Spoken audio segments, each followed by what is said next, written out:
3. Hello, this is Rachel Wright here for Beard Bros Media. Today I want to say hello to Seth Yakatan. Thank you for joining me today. Awesome. I want to say some housekeeping items. Thanks to Jeff, Bill, Brian Holler, as well as the whole Beard Bros team for making this happen.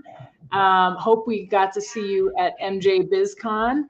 I know we had a lot of fun parties, a lot going on. So hopefully we got to see you, and stay tuned for 2025 where we have a whole bunch of stuff going on. Check out thebeardbrosfarms.com for any upcoming events. So with that, this is episode 5 of Financing Your Cannabis Future. Insights from a fractional CFO. That's me, Rachel Wright, with Verdant Strategies and 420 CPA. So with that, Seth, how are you? I'm so happy to have you here today. Good morning. Happy Monday. What's up, yo? How are you? Good, good. Yeah, happy Monday morning. This is a way to rock and roll on Monday. It sure is. So I want to start with sure is. Your LinkedIn profile, which I love. Oh, God. Okay. Reading. So let's talk about raising and selling 1 billion plus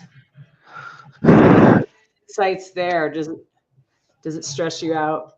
No, I mean, look, I'm 54 years old. I've been doing what I've been doing for 20 years.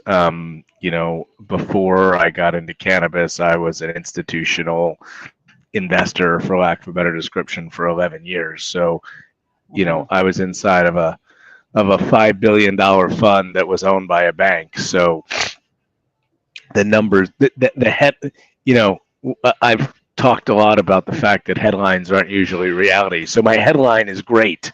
But when I was working with Union Bank, I was in a group of 16 people. And I worked at that institution for 7 years, and my group closed a transaction a week at a minimum every week for 7 years. So if you think about the magnitude of that, that's 350 something odd deals. And those are just the ones that we closed, right? So the number is crazy number. Crazy number. Yeah. So tell us about the days of being in suits. I guess you were in a suit, right? Yeah, I was in a suit. I mean, that's how I grew up, wanting to be in a suit. I grew up in the household of a guy who was a fairly successful early stage serial entrepreneur who had started a couple companies and sold them and went on to become an investor himself. And that was my thing. I grew up in Southern California back in the days of something called the e-ticket. I don't know if anyone remembers the e-ticket, but the e-ticket was this special ticket at Disneyland that if you got stamped, you got to get on every ride. And I thought, being on Wall Street and wearing a suit was the e-ticket, and that's what I wanted to do. And I spent a lot of years slamming my head into a brick wall to try and do it, and finally got into the seat. And for me, I think I was very lucky that I always knew I kind of needed to be on my own and doing things for myself. And I saw as I got into it that stamping the ticket was just part of the process. And I think for me, it became, there's certain things that you need to learn about transactions and about raising capital and about selling companies. And I think the only way that you learn that is by doing it and by failing several times. And once I got that knowledge, I was like, oh, okay, there's nothing special about it. It's like learning how to fix a car. Once you learn how to work on a transmission, you can probably work on another transmission. That's kind of the way that I approached it. So.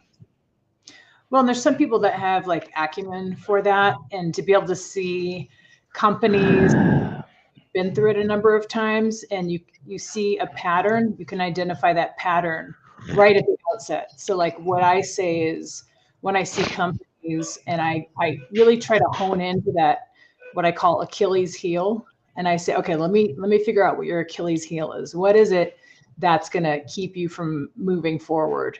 And so I think you kind of figure that out when you go through a deal, or a company's trying to go through a deal. You look at what it is. It's either, governance isn't there, management structure isn't there.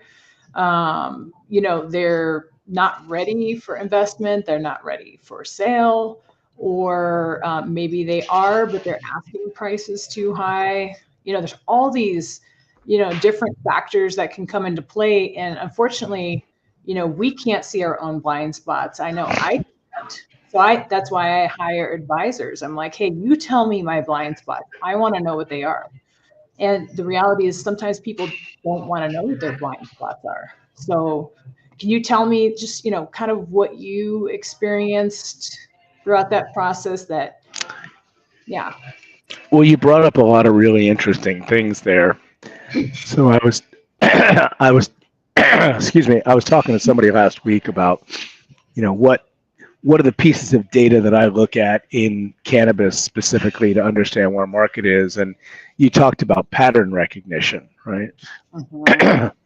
So pattern recognition is critical, but then interpreting the pattern and figuring out what to do, right? Like a monkey can recognize patterns. A monkey might not be able to recognize those patterns to then communicate, I'm just a monkey. So I think pattern recognition is super important, but then using the pattern recognition to kind of get an accretive learning is really kind of important. The other thing which I say often is like, I'm just a Sherpa, meaning like, in all the processes that I get to, I can, put packs on my back and take that CEO and management team up to the top of Everest. And no matter how good I am and no matter what I do and how much I force it, that last 10 yards of the peak, right? That last 10 yards of the walk to the summit, you got to go on your own, right? So no matter how good I am, no matter what I do, no matter how much I try to affect, there's a piece of that walk where the entrepreneur or the team has to kind of make the decision, okay, we're just going to do this and go, right? The other thing, which I think is kind of very interesting, is that for me, it's all sales. For me, it's all just human nature. So you talked about people not, companies and CEOs not understanding what their blind spots are and what, where they need help. Well, that's just people. Like, how many people are that self-aware? How many people do you know that are in a bad relationship or in a bad job or in a bad, cycle of self-destruction with drugs, alcohol, whatever it is, whatever their addiction is, and they can't see it? So why do you have this giant self-help and, psychology and mental wellness, industry and need that's developed? Because human nature is such that you usually can't see yourself as well as you can see someone else. And that is so analogous to the companies, right? I've seen so many companies, it's kind of like, I don't even need to look at it really, and I can tell what's going to happen, right? Or I could really figure out where it's at. So I don't know, all of that. Yeah, totally. I mean, so a lot of people come into our firm just either, sometimes they just come for tax, accounting, just the basics, but I always hear, I think I've heard like 1,000 stories, when people come in. I just want to hear their background. And by virtue of just even doing, if we're just doing the basics like a tax return, I still need to know your background. Where are you going? What are you doing? And so I've heard hundreds, if not 1,000 of these stories as well. And so, like you said, like pattern recognition and hearing whether their like management team is ready to take it to that next level. And ultimately, I think for me, if I'm working on a consulting kind of situation where advisory, bringing management or leadership teams together, like you said, they do have to take it that last few yards. Because ultimately, as advisors, I think our job is to get them there and then work our way out of a job. And that's actually success, right? We're not here to set up systems that keep people bound to us as advisors. And ultimately, if we can set them up for success, great. If they're receptive, if they're not, they're kind of on their own. But do you want to speak to that? I guess I touched on a lot of points there as well, Well, you bring up a really good point, which is like I help people raise money and sell companies. The faster and better I am at my job, the quicker I lose my client, right? If I go in and I raise somebody $10 million tomorrow, they don't really need me the next. I'm not helping them spend it. I'm not operating the company. So I think it's all kind of situational as well. So, but one of the things that you touched on is the pattern recognition. I've worked with probably 10 entrepreneurs in multiple companies. And what I really want to see is, are you making the same mistake? Have you learned from the mistake that you made last time? And a lot of people just don't. How many people do you know that have been married 3, 4, 5 times, right?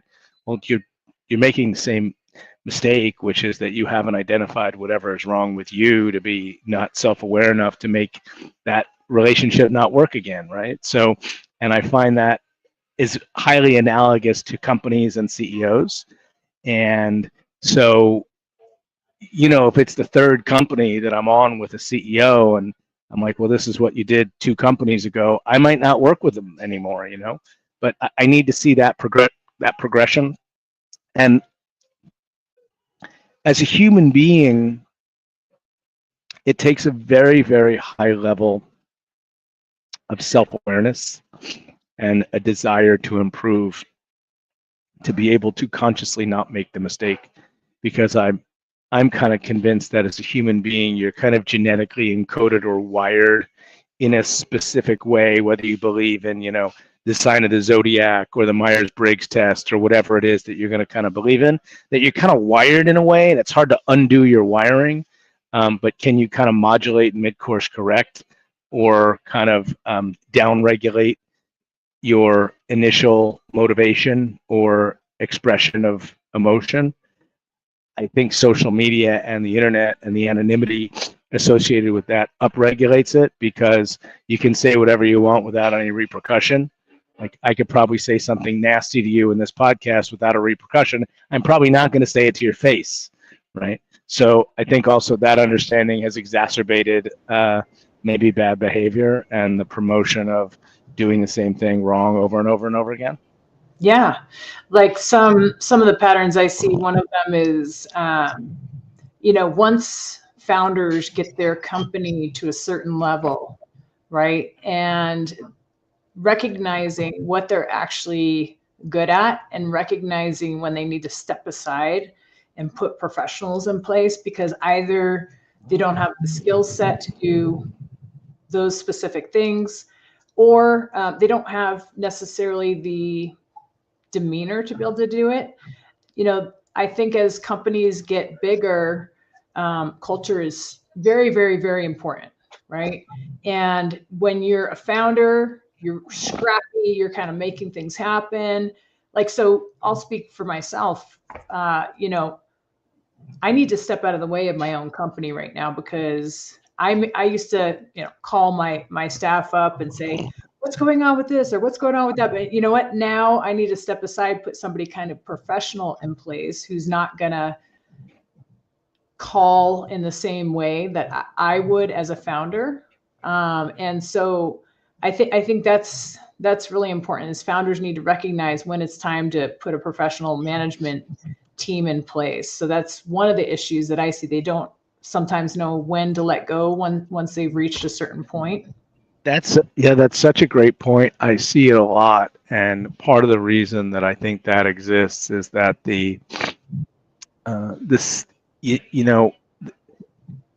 it's the skill set in aspects of businesses are different. So, I'm on the board of a company right now in Australia that's gone from, zero. Let me get this right: 0 to about 80 million in revenue, and the skill set required to take it from like 0 to 20 is one skill set, and the skill set required to take it from 20 to 40 is the second skill set, and the skill set required to take it from 40 to 80 is a completely different skill set. And what I liken it to is like, if you're going to launch a manned mission or a human mission to Mars or to Jupiter, the person who's going to fly the rocket to the edge of the gravitational pull of the Earth, that's a certain pilot, right? And it's going to be a second pilot that's going to have to sit there for 15 years while you wait to get to Jupiter, right? Not the same human being, right? You know, cowboy and methodical, patient person. And unfortunately, what happens in a lot of these companies is that, you know, the cowboy who has to ride that amazingly, you know, untamable beast or slay that dragon is usually not the right person to then, you know, manage a dragon farm, right? And it's very hard for people to accept that, and that's a hugely classic mistake. Huge. There's another huge mistake that annoys the shit out of me that I see all the time. It's a combination of the hustle culture and the pitch slap. So, because of LinkedIn and because of the amount of unsolicited inbound inquiries I get, I could literally spend all day just responding to people about things that they want answers for. So I've kind of gotten to the point where it's really hard for me to say no, and I try to do it in a very polite manner. But, you know, I've let go. When I was younger, I thought the harder I worked and the harder I pushed and the more I tried to get in front of somebody and the more I tried to get my idea in front of someone, the better it was going to be, and the, you know, the more value that investor or corporate buyer was going to put on me because I was going to outwork the other person. It's not true. You're just fucking annoying, right? So like, I can't tell you how many people know me and say, oh, I just met, you know, Rachel, and Rachel has a business that you can help. And then 7 seconds later, Rachel calls me and says, can we get on the phone? I don't know you. I don't know anything about your business. I don't know what you want. I don't even know if you have a business, and I don't know you. So, you know, one of the things that I think is critical for people at the early stage to understand is that if you're going to approach, you know, someone that you don't know with an offer, you might want to kind of be, here's what I have, and here's what I'm looking for, and here's how I think I can help you, and can I please get some of your time, instead of, I don't know you, and, you know, can we get married? And that impetus, I think, has been ingrained, that hustle culture has been so ingrained in early stage companies, and specifically in cannabis companies, that I kind of feel like I'm on a crusade to unpitch slap people. Like, I'm going to tell you, I got 2 texts. It's Rachel and I are talking on a Monday morning. Okay, I got 3 text messages between 9 o'clock and 11 o'clock last night from people that I don't know who wanted to jump on the phone with me immediately Monday morning. So that's one thing that I would probably say is needs to be augmented in the universe. For sure. Yeah, I can definitely see that. And also having respect for people's time, I think, is really important, right? We don't want to waste people's time.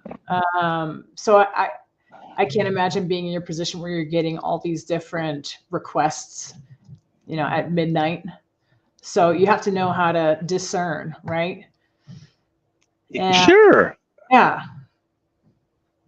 I mean, boo-hoo, who's crying for me, right? But yeah, I'm just trying to like educate people that I think if we put it into a dating analogy, you know, why don't you ask for my number and take me to coffee instead of asking for the key to my room, right? Right. Like, so it's just a little bit different. Yeah. Well, no, it's funny because you know, people come to me and say, hey, I need a CFO. And I'm like, do you really? Are you ready for a CFO? Do you just need a bookkeeper? Do you need a controller? Do you actually need a CFO? And are you ready? Are you ready? And so when people are actually ready for that type of position, just as I'm sure for you, are you ready for investment? Are you ready for me to help you? You have to interview them. And this is what I do too. Before I jump into any kind of situation like that, I'm interviewing them to make sure that they're ready and I'm not going to waste my time. So I feel like that's really important as well. I've had a couple of companies come to me. One of them I met in London you know, when I was out there in Europe and they said, well, we're out here right now, just fly up here. And I said, well, in the middle of my vacation, I'm taking 2 days off to come see you. This better be good. Right.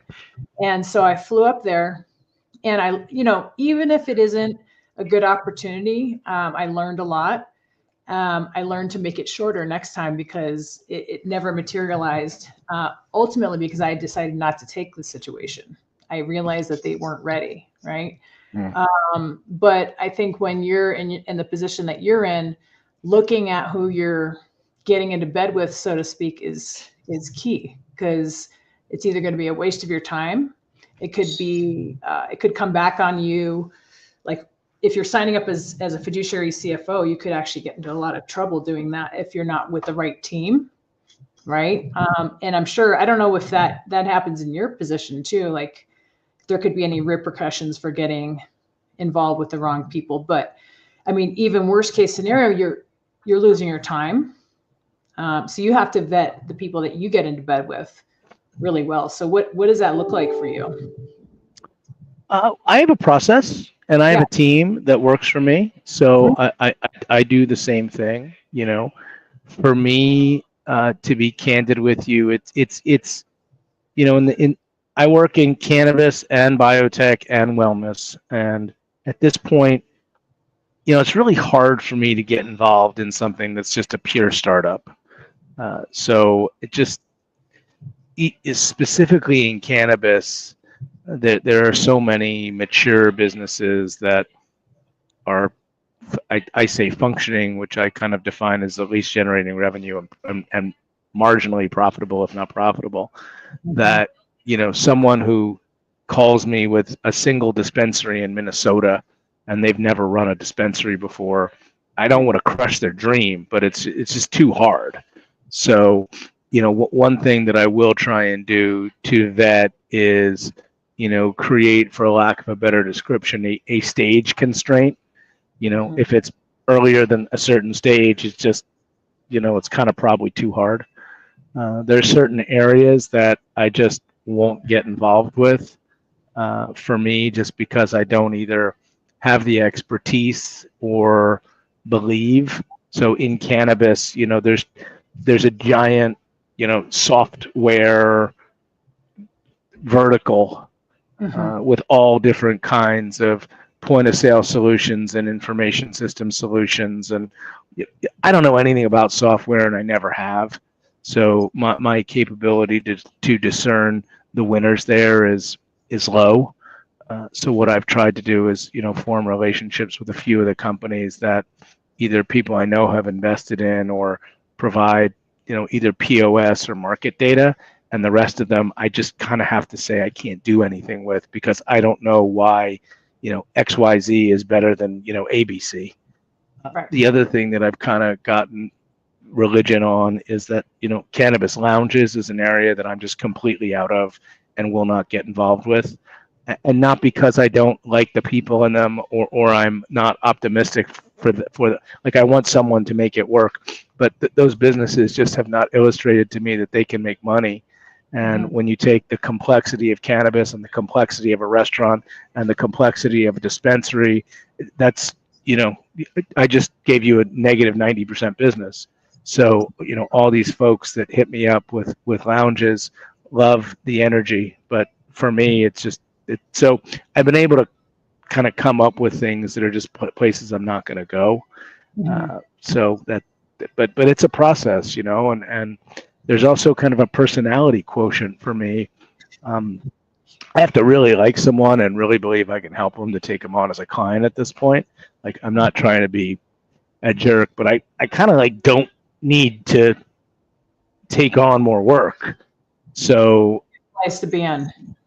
It's okay. I mean, I'm saying that with a bit of an ego, but I'm able to choose a lot of what I want to take on. And, you know, there's certain personality traits in specific founders or in companies where I could just say, yeah, this just isn't going to be worth it. So there's tells. But I definitely go through a process, and, you know, the inbounds that come into me are kind of a little overwhelming at times. But totally, it's what I've asked for, I guess. So yeah, I think for me it's like egos sees like massive egos in leadership teams and companies, and I think that makes it very, very difficult. And I think the higher you go up the food chain in a company, the more humble and open-minded you should actually be in some ways, because once you've gotten to the top of the food chain, you kind of realize the things that you do know and the things that you don't know. And so for me, when I come into a company, there's a lot of egos fighting each other, or kind of this macho game. It makes it very difficult for me to operate in that kind of environment. So that's one thing for me. It can't be a very egotistical environment. You know, I think Sure. Yeah. I think for me, without trying to create too small of a box, I've usually had the most success in private companies that are between 5 and 75 million in revenue, that either have a single controlling founder that's driving, or a very tight group of 3 or 4 people that are driving as a group. And really it just has to do with the fact that you have some level of linear decision making. When you get into larger public companies where you have a larger C-suite and a board and a diverse group of shareholders and potentially a diverse group of investors that are different from shareholders, so you might have some debt holders, if you have to get 2 people to make a decision, that's usually easier than getting 14 people to make a decision who all have, differing incentives. And when the incentives don't align, that's very hard. That also is a theme that I talk about a lot in cannabis, that most people that don't have a significant level of corporate finance don't understand, which is that most often, and specifically in cannabis, the incentive of the investor does not align with the incentive of the company. In many ways, and specifically if you have a large amount of corporate debt, you're seeing a lot of these debt transactions where debt is just taking over more and more and more of the company, right? Well, why is that? Well, that's because the interest of the equity holder in the company don't align with the investor, right? Because the investor doesn't want to take the loss, so they're going to keep punting the life of the company out when the company should probably just be dead or ripped up for pieces, right? So the incentive alignment oftentimes also is something that I kind of look at before I take something on. And is there because if that doesn't happen, it's just hard for me to get something done. And for me, it's always about what's the path of least resistance to get something done. It's usually just one person. So totally. So let's talk about I guess California. Let's hit on California, our home state. Anything that you see going on here noteworthy that you'd like to chat about? There's a knife fight. The knife fight. The what? It's a knife fight. Yeah. Oh, for sure. I think the recent State House announcement about their impending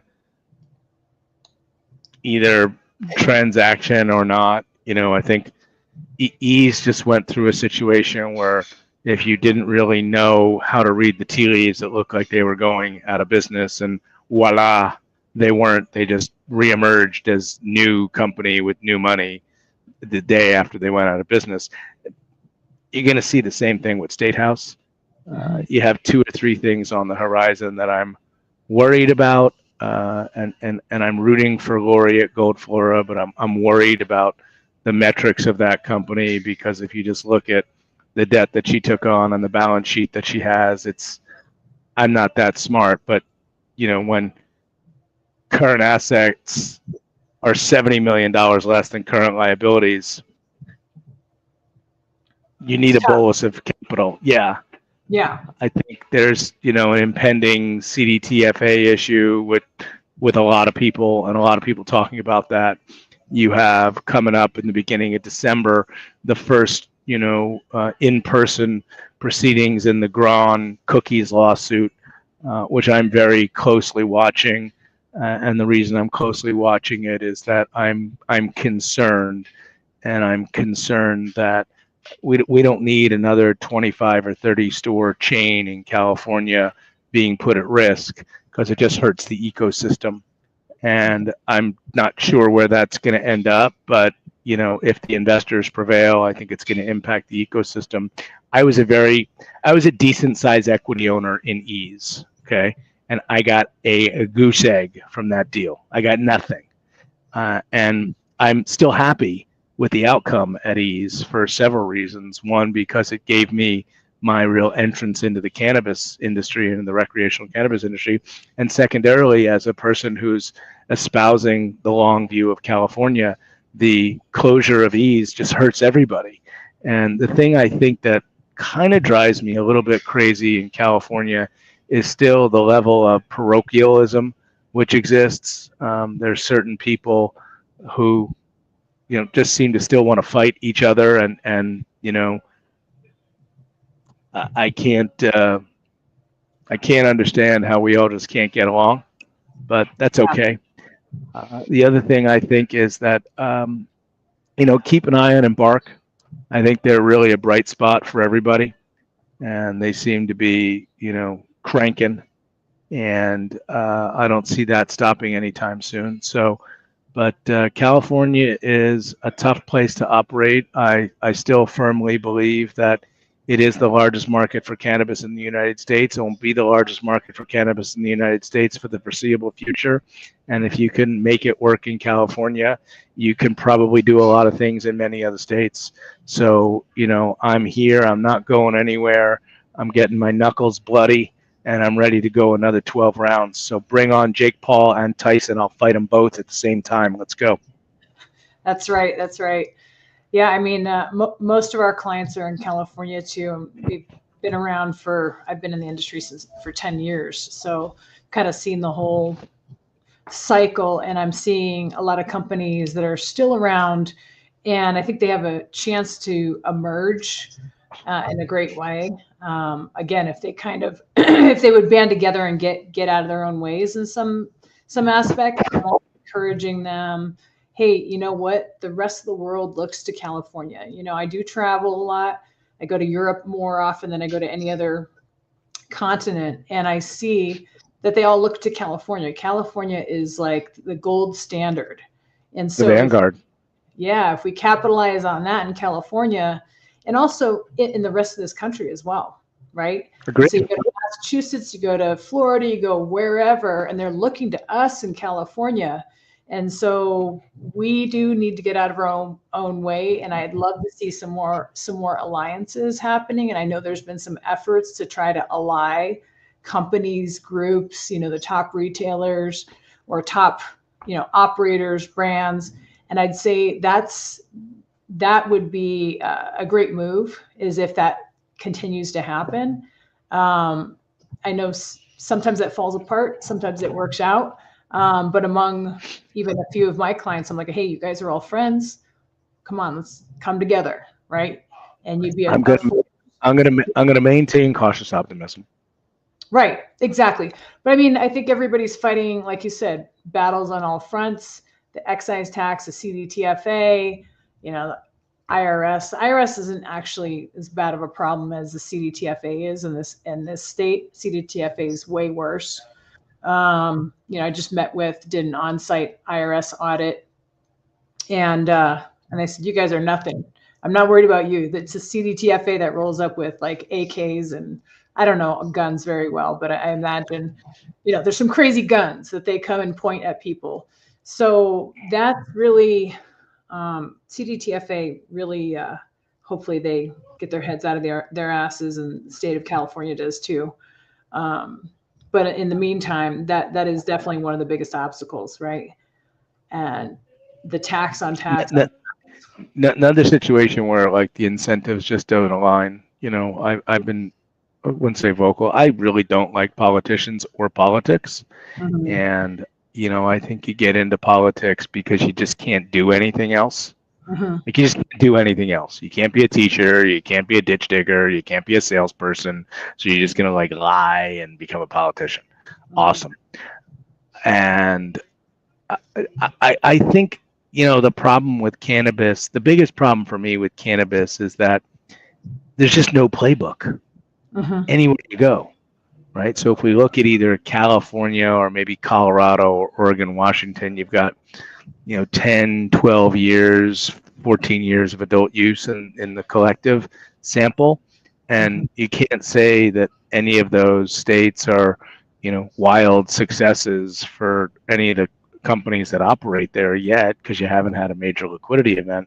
And I think it exacerbates the fact that there's just not a proscribed set of rules, because the rules that I'm following now are different than the rules that I would have followed 2 years ago, are different from the rules that I would have followed in 2020, are different than the rules I would have followed in 2018, are different than the rules I would have followed. So it's like, the other thing which someone said the other day, which I thought was really interesting, is that, well, two things.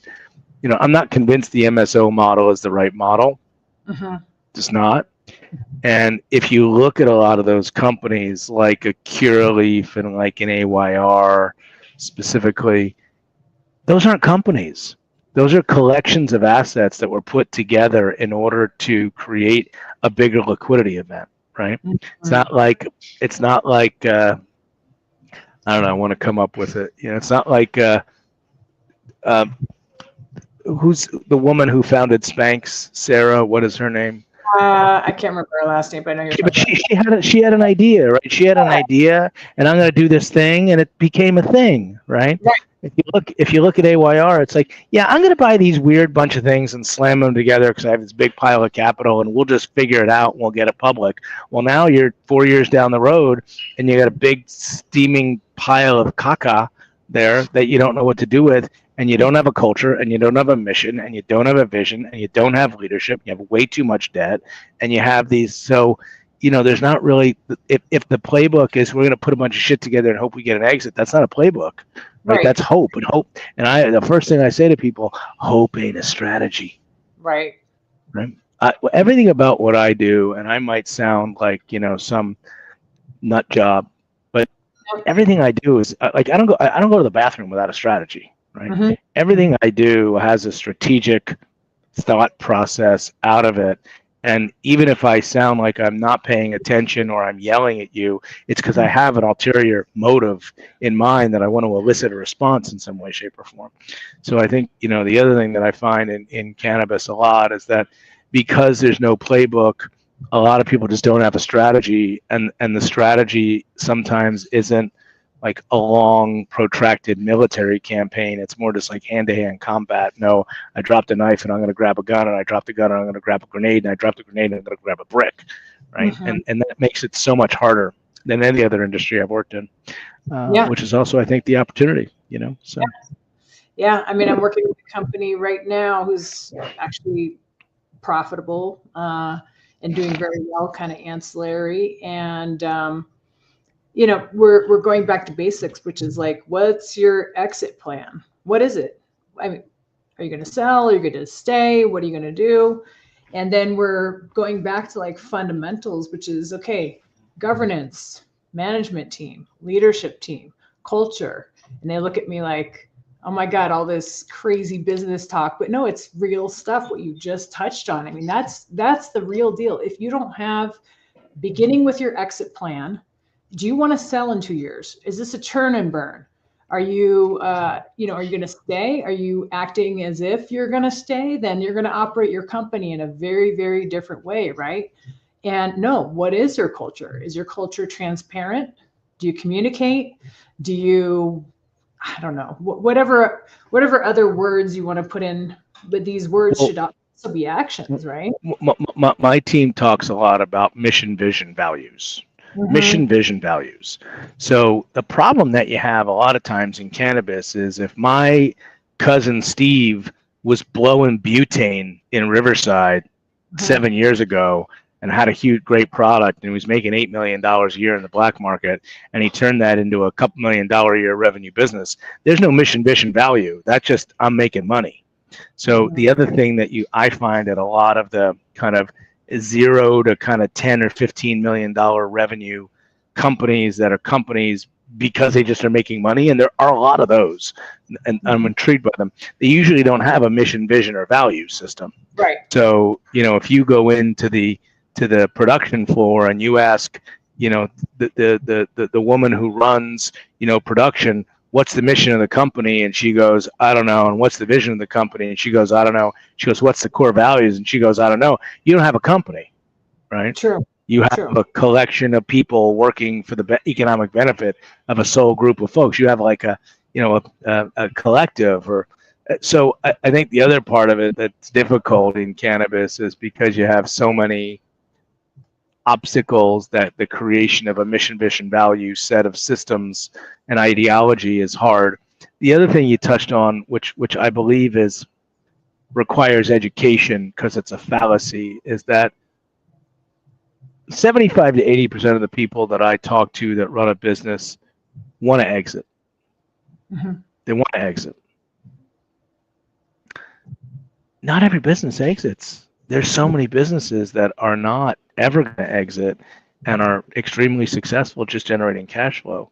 So, one thing that I very rarely hear from someone who's a founder who's like, I'm just going to build a profitable enough business and maintain enough kind of hegemony in my corporate client base that I just make money, right? Like, there's nothing wrong with just making money. I have I'm a block from my office calling you from my coffee shop today, and in a 3-mile radius, I have a very nice old man who owns 6 dry cleaners. Okay.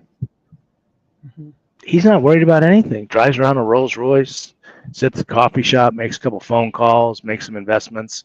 He's not looking to exit. He's looking to print more money for himself. And I think one of the things that we need to kind of start to socialize with people is that creating a business and turning that into a profitable long-term annuity stream for yourself or for your family is just as good as getting an exit, because you may not ever get an exit. And if you get the exit, it might not be what you want. So, when I meet with a company and the first thing out of their mouth is, we got to exit. I'm like, okay, well, then if everything you've done is built towards that, then you probably don't have mission, vision, value, and you're probably not going to get to profitability, and it might not be something that I can even do anything with. So, yeah, I love that. It's funny because my daughter, she's 14 years old, and she says, she's actually on a mission to not take over my company, but work in it. And my mission is, I've been working real hard for 15 years, and I'm building a team that can it's more like an annuity, right? So I can have a life, and that is actually the goal for me. And then eventually it's like generational. Okay, if the next generation wants to take it over, great. If they don't, maybe there'll be a buyer, and when I'm kicking the bucket. But I think building an annuity, building a team, building an operation that you can continue to profit from, whether or not you show up every single day, is a great way to do it. And you don't have to do it with anything complicated. Like you said, you could do it with a dry cleaner. So that's awesome. Okay, I want to hit on your LinkedIn. You're awesome on LinkedIn. Thank you. You don't see really, you see LinkedIn posts. If, when I get 30 or 40 likes, I'm like, oh my gosh, and you're getting hundreds and hundreds. Tell us a little bit about LinkedIn. What has it done for you? What's the magic? Well, I'll tell you that being a LinkedIn micro influencer, and $8 will get me online for a pumpkin spice latte at Starbucks. That's about what it's done for me. It's been the experience that I've had there has been overwhelming. I really kind of started to lean into LinkedIn in the beginning of 2023. Mhm. And it has been an incredible journey and experience. Um, I think it's taught me a lot. I put, and to be candid, there's no, first of all, what's occurred there with me and the kind of Mhm. velocity that I get on what I post is an accident. Like, I didn't set out for this to happen. It just kind of, happened. It was an unintended consequence. What it's done though is that it's created, I think for me, probably two or three things.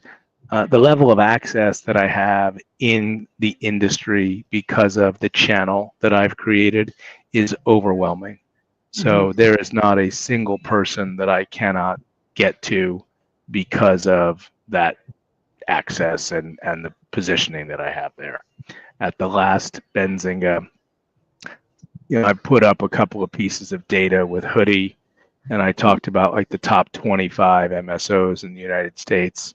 And I took a scorecard, and at the last Benzinga, I had 14 of the 25 MSO CEOs pull me aside at a cocktail party and say, "Hey, I love what you're doing on LinkedIn. I'm never going to comment, but what you're putting up is usually cannon fodder for my monthly or weekly senior leadership team stand up, because they're kind of going to their team and saying, this guy doesn't work for us, but he's coming up with data that I'm asking you for, and he's highlighting issues that I'm asking you about, you can't get me answers for. So should I go hire Yakatan or should I fire you?" Right? That's right. So that's been really interesting. The other thing, it's gotten me a lot of access, which has been great. It's also it's been for me a really strong teaching tool, because it requires, like we talked about before, it requires me checking my instinct, oftentimes, because that medium, promulgates interactivity and sometimes negativity. So I've tried to create a brand where I stay above that fray often. And don't get involved in the little stuff, the little it's infighting. it's challenging. I've had a couple people that have tried to pick me off there, for lack of a better description. Yep. And that's been interesting. So but more than anything, it's become a source of influence for me. There's not a market that I go to, there's not a meeting that I attend where I'm not known and I'm not asked to speak, and people want to hear my opinion. So it's been interesting from that perspective. I'm a recovering stand-up comedian, so it's also been a great outlet for my creative need, because I'll be on a conversation like this and something will get triggered, and I'll say, "Oh, that's a great post," and I'll go and write it down. I also think it's provided a view for people into just how I am, and I'm unapologetically kind of authentic, and I think the authenticity of what I put up there, I think people like. As an example, I did a post I don't know, a week or two ago, where I kind of took a crap on Kim Rivers, and I had a couple people in the industry, very high level, very senior people, who said, "Oh my God, how could you do that? How are you?" And I'm like, "What do you mean? How could I do that?" Like, the Trulieve, GTI, and Curaleaf are so serially over networked, serially over service provided, serially over banked, right?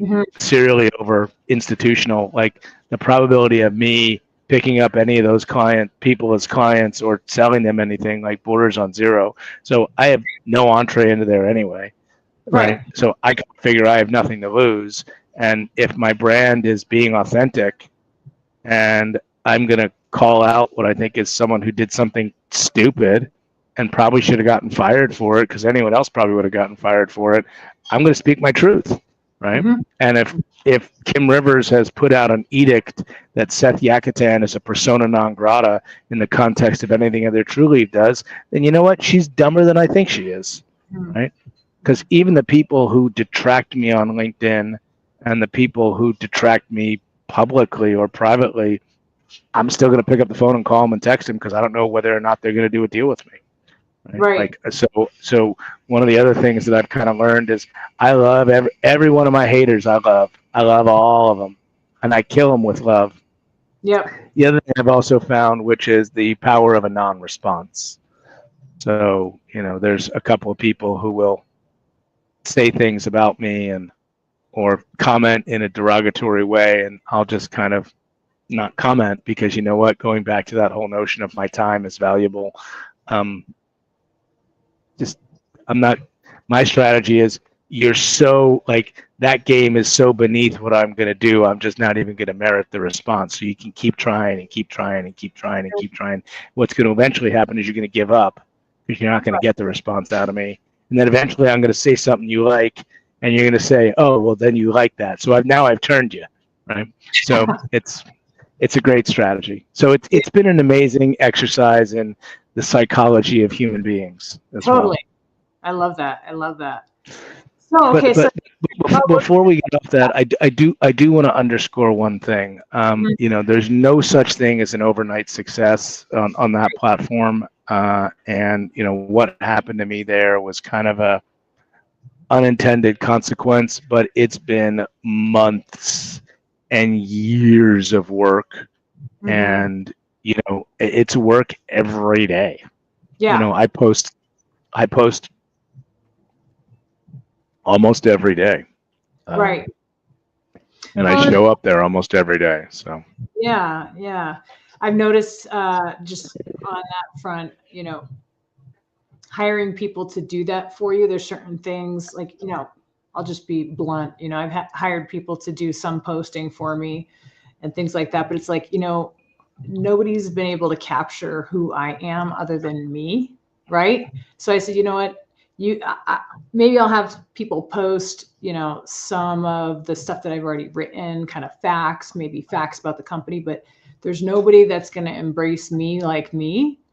And so I've just kind of stopped having anybody post the me posts. I'm posting my own me posts. I think that's, it's important to be authentic, genuine in that area. Obviously, like somebody's doing like a post on, an article I just wrote on tax. There's not much personality going on there, but the me posts are going to be done by me, and that's it.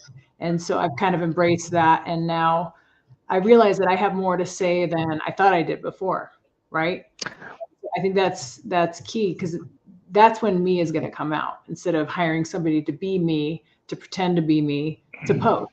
No, I don't want to do that anymore, right? So you have to put couple things there. I mean, I'm going to tell you that I've gotten to the point where my presence there is so large and so overwhelming that I do have a LinkedIn team.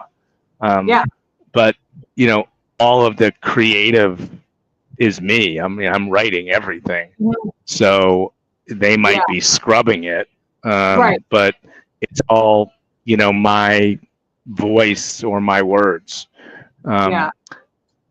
The other thing is that it's an effort, right? So it's not.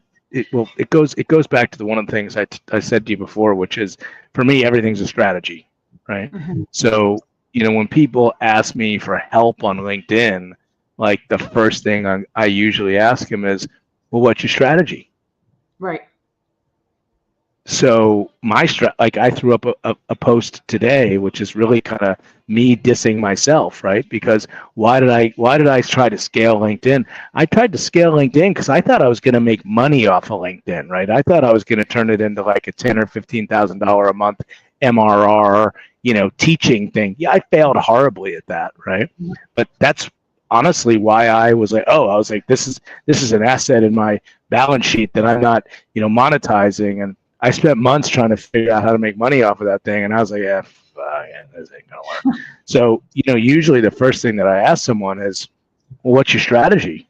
And if you can't answer what your LinkedIn strategy is, then what are you doing? And if you have a strategy, I kind of say, all right, well, commit 90 days. Commit 90 days to the strategy, because it's not just it's not just the content. It's the content, and then it's the strategy behind the content, and then it's the staying in the comments for the content, and then it's getting people to repost the content, and then let's talk about the comments. Then who are you commenting on, and how often are you commenting, and are those people reciprocating your comments?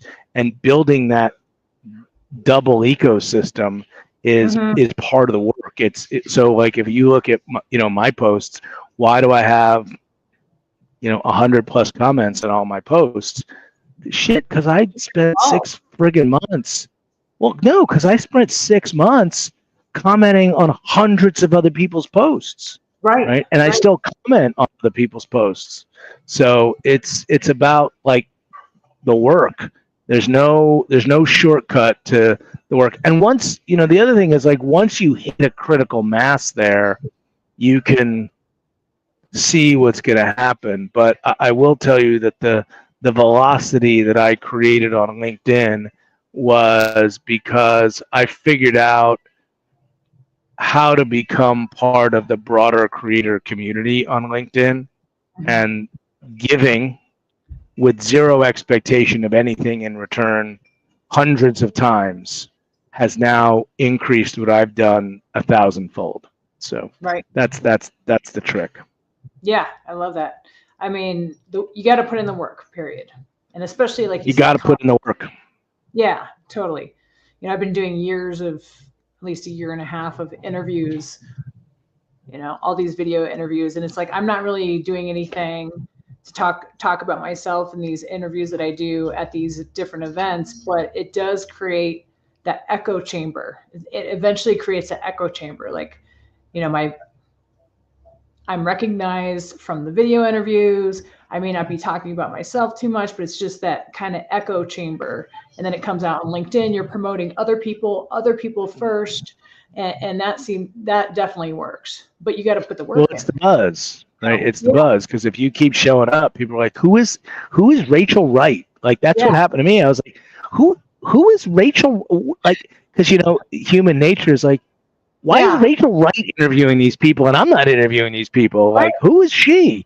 Right. So, like, but it's the creation of that good. It's like the creation of that goodwill wheel, right? Like, you have to create that wheel, and then the bigger wheel starts to spin, and it's crazy.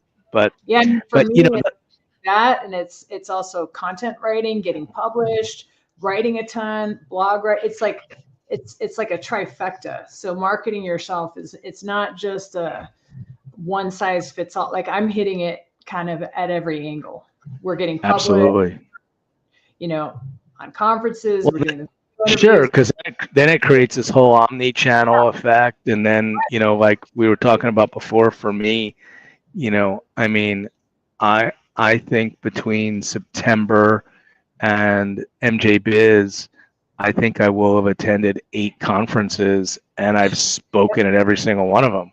So it's also kind of like, okay, I'm at the point for 2020. I'm sitting down with my team in December, and I'm saying, where are we going in 2025? Because by the time Benzing LA rolled around, a couple weeks ago in Anaheim, I was just tired. Oh yeah. I was exhausted. I can't believe we have MJ BizCon, because like mentally I need to wind down. I've been going 7 days a week all year. And Thanksgiving hits, and I'm like, I'm ready to wind down, and we've got one more week. And this is like the Super Bowl. I swore I was not attending MJ BizCon. I swore I haven't been since 2022, but had to go. So we gotta go. So on that anything I could ask you? Well, you go ahead. Anything I could ask you, or you want to tell anybody about Verdant and the lessons that you've learned, and like if there's one critical thing that you could tell somebody in cannabis? What is it? Like, what's the biggest thing? In cannabis, it depends on who you are, what you're doing, but I don't know. I'd say your team is definitely number one. Your management team is number one. Your leadership team, like you said, I just kind of echo what you said, Seth. It's like, what are your values? And you got to live those values. You can't just say those values. Where are you going? What's your strategy? That's huge. I can't help you if I don't know what your strategy is. For Verdant, I'll just kind of switch to Verdant. We have essentially like the basic plain vanilla accounting, tax, whatever. It's really not the plain vanilla, but we do. That's one of the basic services that we're offering. But I think what happens is if you can pull everything together and make sure that people's exit or strategy is accomplished by way of these kind of services, I think that is providing a service. We're stretching, we're going all over throughout the whole country now. So, and throughout the Europe, especially. So we're kind of going international as well. We're rolling out our sales teams, our biz dev teams, and it ain't just going to be me anymore. So thank God, because I can't be everywhere, so we're kind of, conquering next year. You won't just see me. I like that. Yeah. So I like excited. That. Yeah. So you'll see more interviews. Anyways, I just want to say That's good. You, Seth, and thanks for coming on. We touched on a lot of different topics, and my pleasure. Yeah, definitely. Tell us, so where do we find you online? How do we get a hold of you? I think we all know that, though. I have two.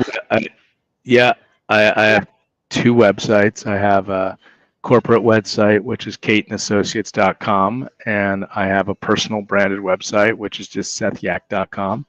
A lot of people really seem to love to DM me, so you can just DM me on LinkedIn. It seems to be an easy way to get me. And that's that's probably it, or find somebody who knows me. I seem to have a tiny network, so it's easy. I think it's easy to get a hold of me if you want to get a hold of me, but cool. Those are the places. Thanks for an hour of your time, Seth, and we'll be seeing you at MJ BizCon, or we already saw you at MJ BizCon, since this is in the past. Yeah, well, how about thank you to you, and thank you to the Beard Bros for the platform. And we will see everybody soon, okay? Thank you. Totally. So with that, thanks to the Beard Bros. And also, you want to check out the Edwin Rubis campaign, please check that out. The Beard Bros have been really, really working hard to support. I personally supported financially. If anybody could put just a little bit of funds into that'd be great, because they're doing a lot of work. Free Edwin Rubis. Free Edwin Rubis. Totally. So even if it's like $5, doesn't matter, whatever we can do to help. I think we all kind of owe that to pick a cause, and so that's the cause that we're all trying to fight for right now. Anybody who's still incarcerated for cannabis at this point in time, it's just stupid. Crazy. So it's insane. Yeah. So pick a cause, support a cause, whether it's by time, money, whatever. I think we all owe it to the industry to pick something, and the Free Edwin campaign is an amazing campaign. So absolutely. Awesome. All right, well, listen, thank you so much for the time. Appreciate it, and we will see you live soon. All right. Yes, see you live. Thanks. All right.